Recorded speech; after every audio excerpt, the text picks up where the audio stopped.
What's good, everybody? So there was a recent video going viral of some guy who backdoored a lot of pairs and he was selling it at a sneaker con. A lot of pairs from unreleased from 2025, such as the Black Cat 3s, the reimagined metallic 5s, the 85 breads, and then I think the red Air 4s as well.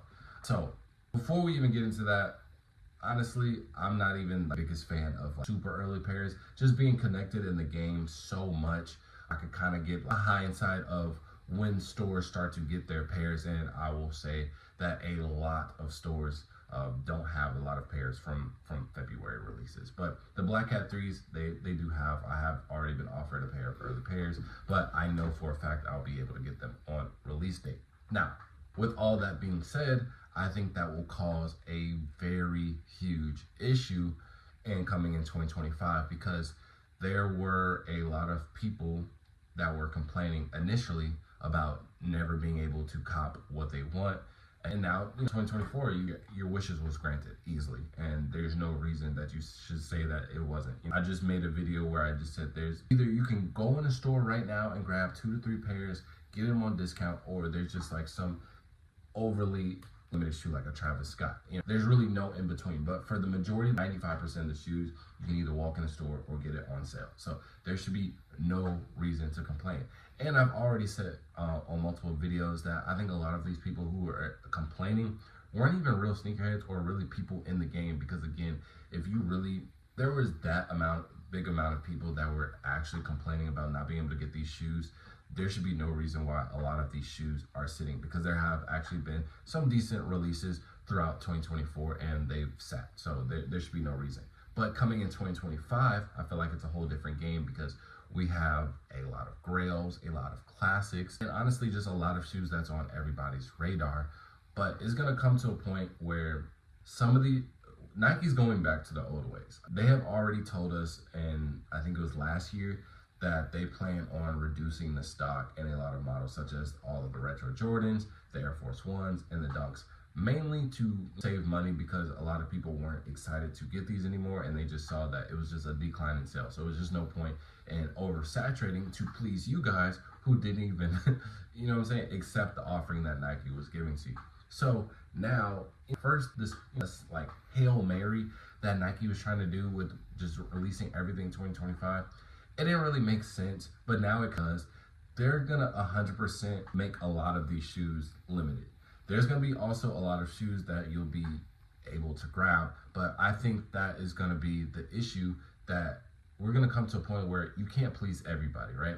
Because there's gonna be people from 2024 and all the fake mad people out there that say, for example, I'm trying to think of a shoe that's going to be hard to get. I'm assuming the Undefeated 4s. I just don't see a world where they make that just a general release type shoe. You know what I mean? So let's just go with the Undefeated 4s, right?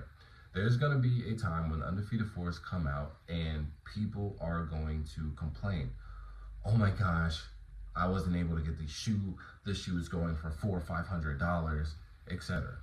You do have to understand that this shoe initially was the first collab Jordan ever, and there was only 72 pairs. Even if resellers don't get involved, I feel like this shoe is gonna sell out, period. And these people are gonna realize there's an actual interest in shoes, whether resellers are involved or not.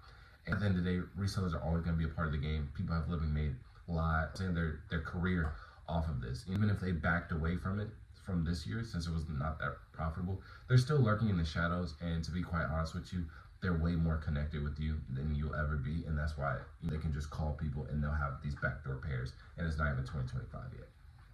So I think there will be a influx of a lot of people complaining about getting their shoes. However, I don't think Nike will really respond, because they gave y'all what y'all wanted for a good 2-3 years, and they saw how y'all reacted. Y'all didn't buy it, and y'all went to New Balance and Asics. Simple as that.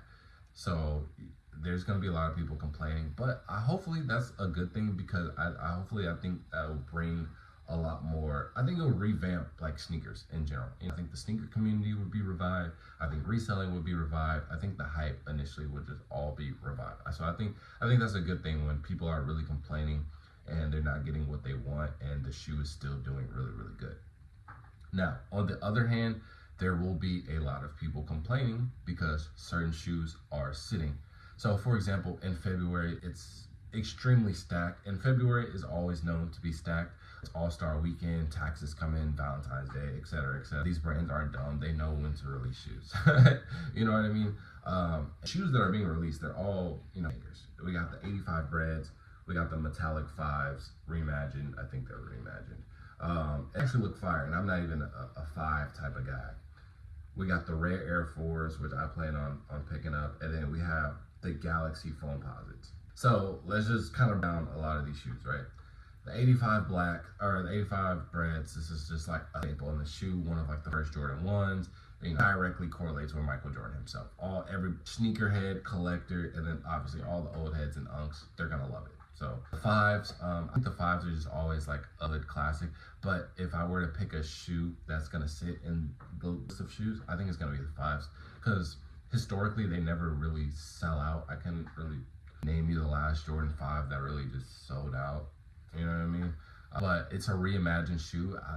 All of the reimagined shoes have done good so far, and they're always high quality. And like I said, the 5s that I saw, they look extremely good, and I'm not even a 5 person. Then we have the rare Air 4s. I think this is going to be an absolute banger.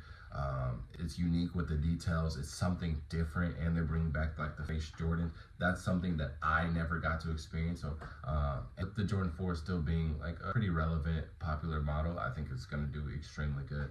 And then last, we have the Galaxy Foamposites. And if you know, Galaxy Foamposites literally stirred the whole sneaker community. Honestly, is one of the main shoes that started the sneaker community and resell and everything. None of these shoes are going to sit. And Nike knows now we're not oversaturating these products anymore, especially when we're releasing grails nowadays. Like, we're going to do that because now it's going to be a bad image. And that's why a lot of people are going to be upset that certain shoes are going to be sitting. Because what does it look like? A Galaxy Foamposite, one of the first shoes that started fights, started riots, started resell, started sneaker community, sneaker culture in general, to sit at your local Foot Locker. That's honestly a disgrace and a slap in the face to anybody who loves sneakers, even if you like Foamposites or not. That said, like, me personally, I don't think that a lot of these shoes should be coming out in general, but this is Nike's Hail Mary, and I think they're gonna have some type of strategy behind it. And I think that strategy is just to go back to, the golden days of just limiting certain shoes that need to be limited. So, but yeah, one of these shoes are going to sit, and there's going to be a good amount of people that aren't going to be happy that they're sitting. But then also you have people that are going to complain when the shoes are going to sell out.